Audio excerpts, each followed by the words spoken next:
All right. Well, again, everyone, welcome and happy Wednesday. I hope everyone's having a wonderful week so far. My name is Mahara Suhail. I'm one of the senior first-year admission counselors here at Elmhurst University, and I am so excited that you guys are all joining me today for this yet another college transition series webinar. I believe this is the fifth one that I've done so far, and then we've got plenty more for the rest of the summer, so don't you worry.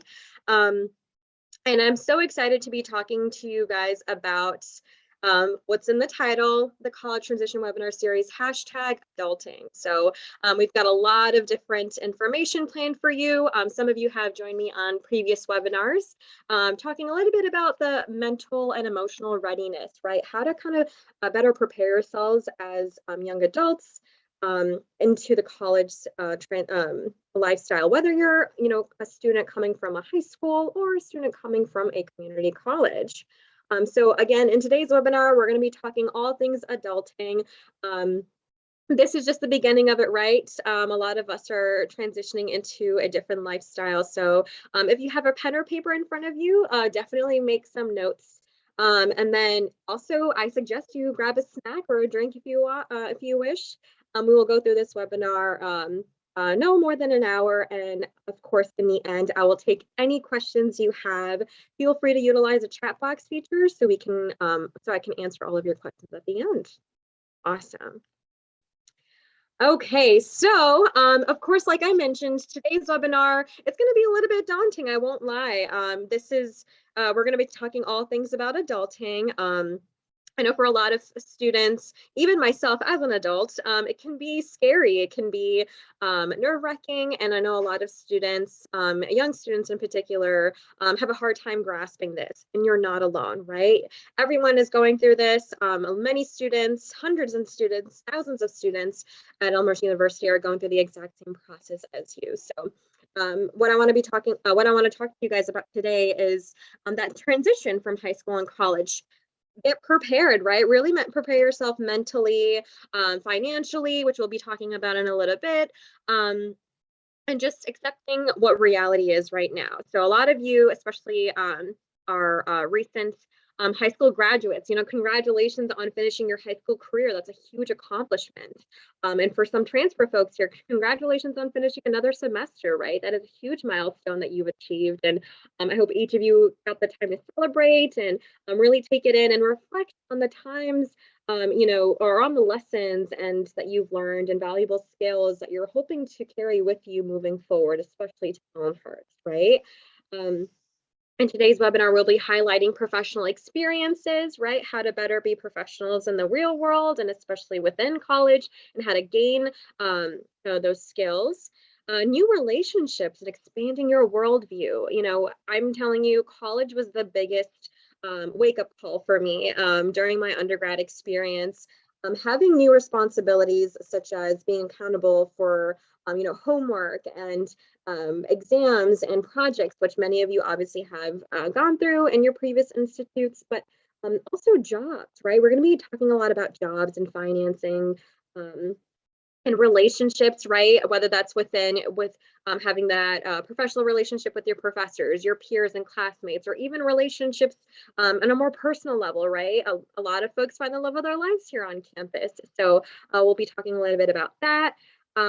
And then, of course, preparing you for the next 4 years in terms of productivity and growth, right? Think about what you want for yourself. And I want all of you to kind of take this moment right now to pause. And maybe you want to write it down, or maybe you want to share it out loud, or maybe you just want to, think about it. But what you want yourself, what position would you like yourself to be in professionally and personally, right? Are you here to get a 4.0? Do you want to be invited to the honors program, right? Do you want to get straight A's this first semester? Personally speaking, do you want to have more than one job on campus? Are you looking for a relationship, right? So think about and envision those sort of goals that you have for yourself. And then hopefully with what we're going to be tackling today, you can apply those skills in hopes of achieving whatever goal you have. Okay, moving on. So first things first, I'm sure I'm not the first one to talk about this. I'm sure many of your parents or guardians and older professionals have shared this with you, but you need to get organized, right, my friends? Getting organized and create a plan. That is the key factor in order to be successful in adulting and really in anything, right? So first, we're going to be talking about how to identify your fixed and variable costs. So the difference between the two, when it comes to fixed costs, this is essentially what you have to pay for, right? So tuition, for example, all students are expected to pay that. That is a given, it's a requirement. Variable costs tend to be, more optional, or it truly varies, and depending on your situation, whether or not you need to make that additional payment. Number two, identify your budgets, your savings, your paychecks, your family contribution. I don't know if anyone in this call, maybe some of you already do, have a budget Excel sheet, right? I'm not saying that everybody has to do it or pull one out, but I believe there's a lot of templates out there. I know I myself use one where it helps me budget, right? I can easily identify my savings. A lot of people typically put 20% of their paychecks into their savings account. And if you don't have a savings account right now, that is okay, right? This is why we're having this conversation. And again, I want to also preface, we're going to be talking a lot about money and finances, and I know a lot of you are dependent on your parents or guardian, or you're not the only one making money or paying for bills, but once you get to college, especially if you're going to be living on your own, there's going to be a lot of responsibility that you're going to have to take on, and especially when it comes to tuition, and if you're taking out any loans, you are going to be the one to pay that back, not mom and dad or any guardian, right? So you have to keep that in mind. So yes, this webinar is going to be a little bit intensive and a little bit heavier on the budgeting side, but that's part of the transition process, right? So that's why I highly, advise you all to keep an open mind and know that you're not alone in this process. And this is exactly why we're having this webinar. So, number three, decide how you will manage your money, right? Payment plans, auto pay, cash. There's a lot of auto payments. I know a lot of folks have auto payments for cars, for their student loans, for their insurance and additional payments. So keep that in mind, make note of that, or add that to your budget Excel spreadsheet so you have a better idea as to what your expenses look like.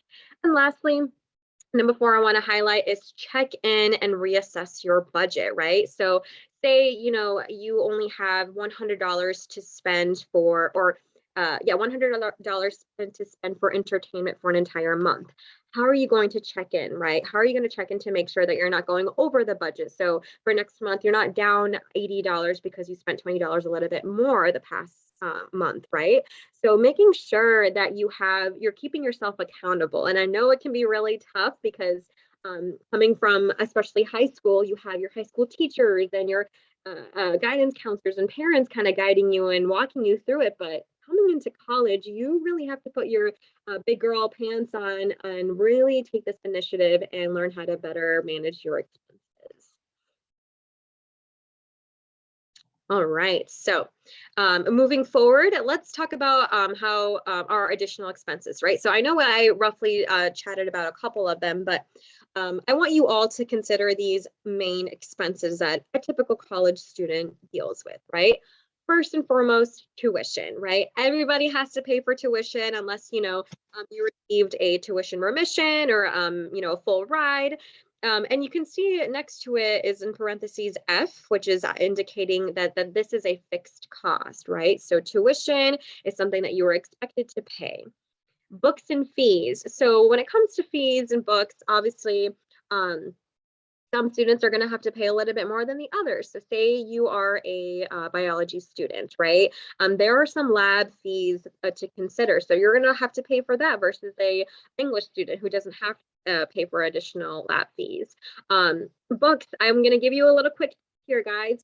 Yes, we do have an online bookstore, but I will recommend chegg.com as well as Amazon. I can tell you how many times I rented or bought used books from these two websites, right? Amazon and chegg.com at a more affordable cost. But again, there are some books only that you can find on our bookstore. So, it truly just depends. Living costs, right? If you are living on campus or one of the apartment campus housing, you need to make sure that you have enough, you know what your expenses are moving into that. Gas, of course, too. Obviously it could be a fixed variable for commuters, right? That's something that's a given. You have to drive to and from campus to, go to class. Food is also a variable, right? If you're going to be living on campus, you're going to have a meal plan set. How much food money do you want to put towards food? I know a lot of us in this day and age, and I'm totally guilty for this, is buying out a lot, right? I love ordering takeout or eating outside, went to different restaurants. I love food. I'm a big foodie, but you also have to make sure that you're being cost sensitive. You want to make sure you're not overspending, and learning to make more sandwiches and soups and pastas for yourself so you can take that for lunch and dinner elsewhere. Um, Car expenses, right? We've got, some of you may be just borrowing your parents' or siblings' car, or some of you are truly, buying a whole new car just to get you to commute to campus. So make sure that you are putting that in your budget sheet and considering that as well too, and prioritizing that. Social, that's a variable cost, right? Some people love concerts and they're gonna make sure they save themselves maybe $50 a month because they want to go to at least one concert a month, right? You're a big music folk, so you want to make sure you have that social getaway. And of course, you have, no, everybody has their different outlets on how they want to be social. College experiences, right? If you want to be part of fraternity or sorority, there are fees to that, and additional costs to join different clubs and organizations. Sometimes you have to, pay $10 for a fun dinner or, a donation, whatever the event, requires students to get involved. And lastly, savings, right? I know for a lot of college students, I know for myself personally speaking, my savings account was no large amount, right? Because as a young college student, you're prioritizing education, and then on the side, you're able to do hopefully some jobs. So it's okay if your saving isn't a large bucket of money, as long as you're being cognizant and putting some pool, or a portion into that pool, then that's good, right? It's helping you exercise on how to save money and not just blow it all on social activities or food. Okay, this next slide I want to highlight on taking advantage of your status, right? So what do I exactly mean by that? Here at Elmhurst University, you guessed it, there are tons of student discounts, right? Being an Elmhurst University student, we're located right in the beautiful town of downtown Elmhurst, meaning all the local places, you're going to get a lot of student discounts. So we've got the Metro train station practically right on campus. You'll get a student discount on that. A lot of student discounts in a lot of the restaurants. If you say you're an Elmhurst University student, they might take off 10 or 20%, which is really cool. We have a cool movie theater. Apple too. So say you are a student, even Apple can give you a discount if you want to, purchase a laptop for college. Same with Microsoft, right? Lots of different offers and discounts there. Even in Chicago, if you were to go to some of the museums, there's a lot of discounts you can get as a college student. So anytime you purchase tickets or get anything, I highly recommend always stating that you're a student, because most likely you're going to get a student discount. Jobs that offer tuition support. So some of you may have already heard this and probably have friends who are currently using this awesome resource, but Chipotle and Starbucks does a great job of providing tuition support to college students and making sure that they can work on the side while also, providing them tuition support. Some programs pay in full or pay, a large sum of it. So definitely take advantage and take a look in that as well, because you never know, what your workspace can offer in terms of tuition supports. Elmhurst University events always have free food, and I can absolutely attest to this. Anytime I go to any event on campus, there's always free food, free cupcakes, popcorn, veggies, tray. There's always food, which is the great thing about Elmhurst.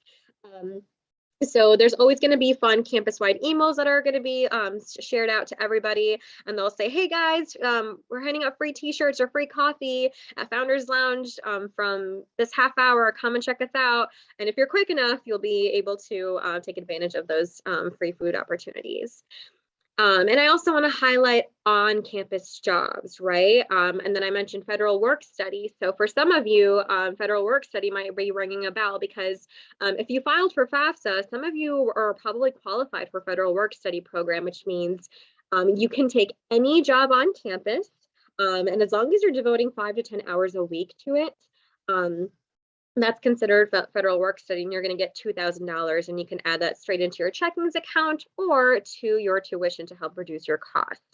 And on top of that, there's obviously additional on-campus jobs too, such as checking people in the library or in the student financial services office, to be a tour guide, right? If you like to give tours on campus. That's also a really great idea. If you're a big theater nerd like myself, you can help out in the theater department, or if you're a big gym buff, you can check people in our gym. There's so many jobs, right? And a lot of, as long as you're asking all the right questions and for those opportunities, I guarantee you professors and staff members are going to give you links and people to connect you with so you can get those job opportunities. Other things to consider. All right. So first things first, I really want you all to make sure that you are working closely with your academic advisors. Now, majority of the students here right now tuned into this webinar, you are most likely hopefully already deposited. And if not, please message me after this webinar so I can help you in terms of your next steps and making sure that you are committed to Elmhurst.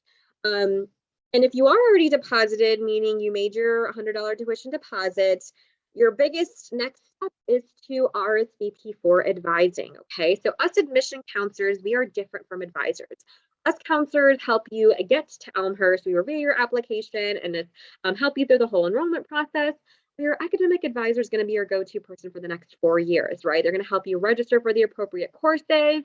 If you have any internship opportunities or questions or job opportunities, they are the ones to go to, right? Because they're going to be specific professors within your major slash program. So definitely utilize them. I would always meet my academic advisor on a weekly basis to make sure that I was reaping all my benefits at my university. So don't be shy to ask questions because that's what they're there for, right? Make your tuitions dollars worth it, right? You're making, when it comes to college, unfortunately, it's not the most cheap thing, right? It can be expenses for a lot of folks. It's not the most affordable thing in the world. So when you're here, take advantage of your time and the resources.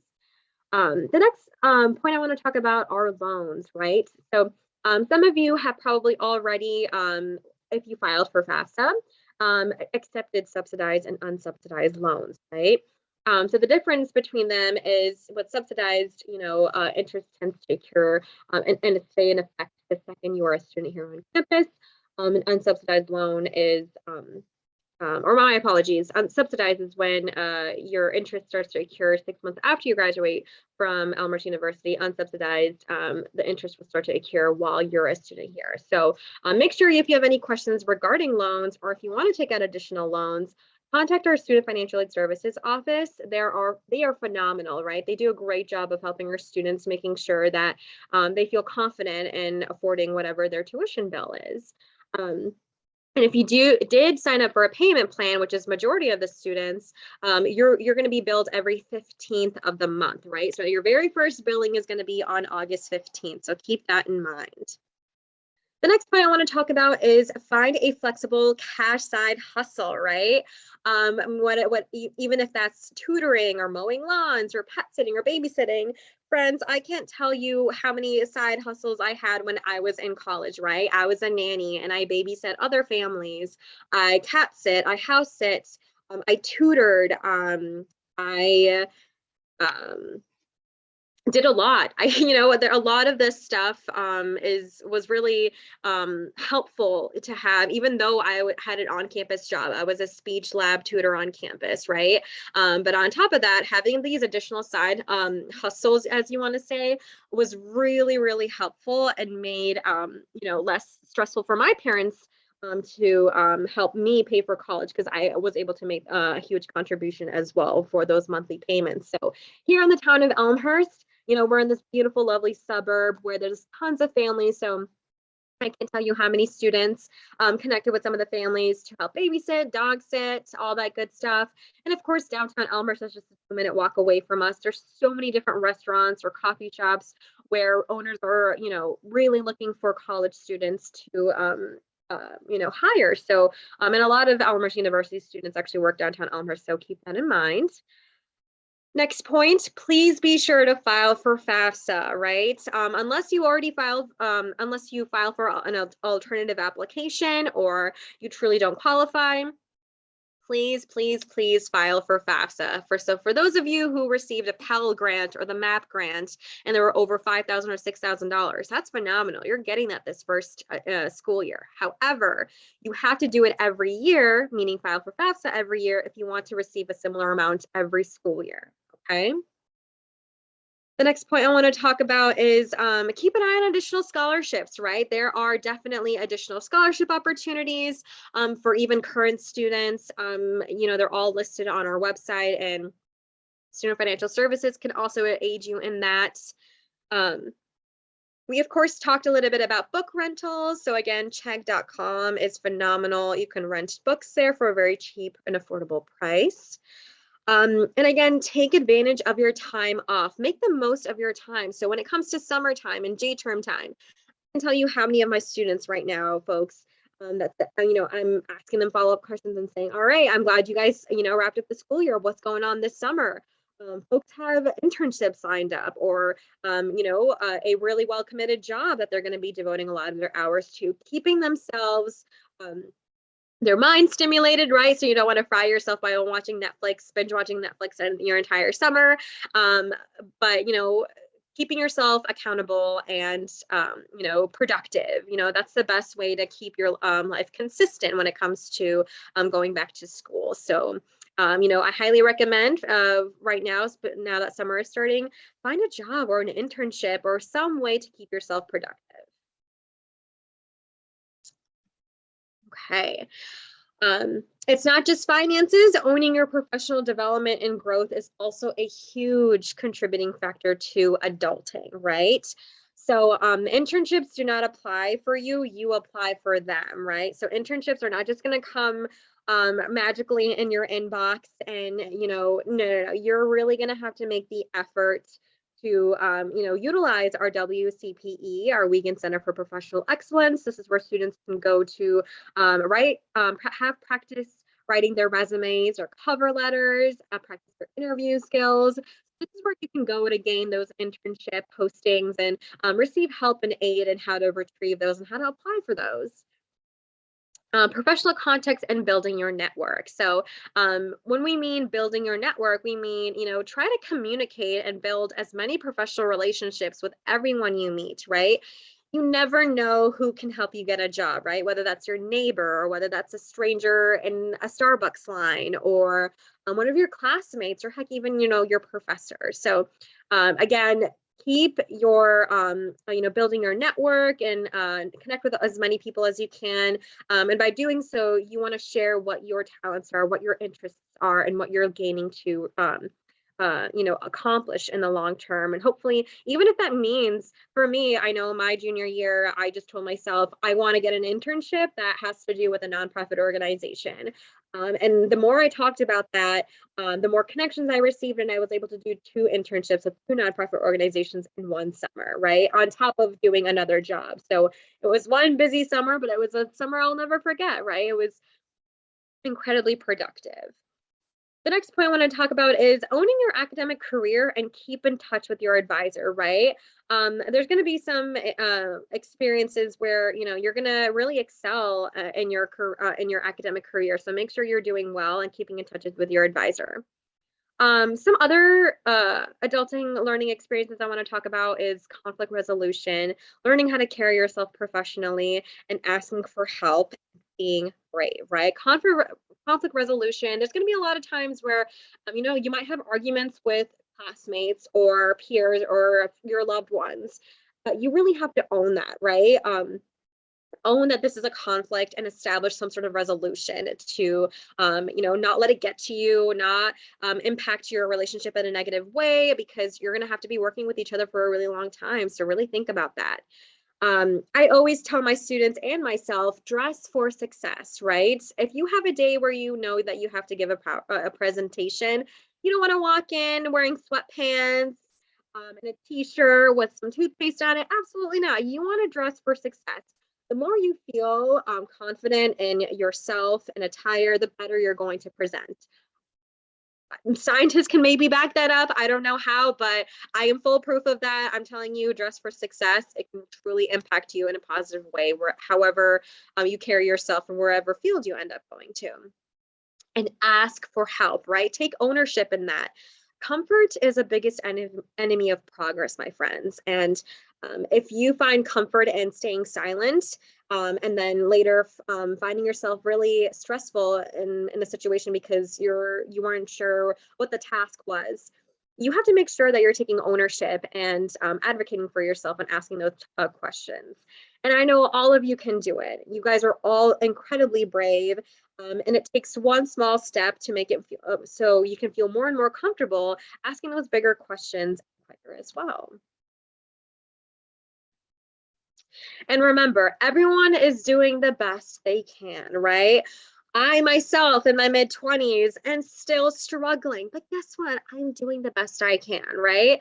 Adulting is This is just the very beginning, right, folks? It does not end. And I know that sounds a little bit scary, but this is something that I want you all to keep in mind. This is the very beginning step, and you guys are already doing a phenomenal job of joining this webinar, right? Listening to and hopefully writing down notes or mental notes of what you have to do to be better, a better or a more successful student and professional in the real world. It is how you respond that builds your character, right? It is very easy to lash out or be frustrated or victimize yourself when things don't go your way. But you have to learn that failure is truly the biggest key to success.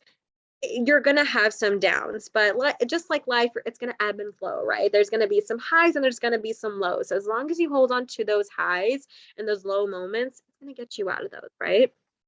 Out of those tough moments. And college is a fresh start. Enjoy the growth and finding yourself in this time. The great thing about, I always tell my friends during college, it's nice to be on the struggle bus, not alone, right? All of us are struggling in different ways, but you're not alone, right? Everyone around you is doing this for the very first time too. So please don't feel like you're doing this all by yourself, and definitely contact and seek out for help when you need that. Awesome, awesome. So that is all I have for you guys in terms of, this awesome hashtag adulting webinar today. At this time, I would love to take questions. I'm going to go ahead and stop recording, but please go ahead and ask any questions you have in the chat box at this time about anything that we discussed.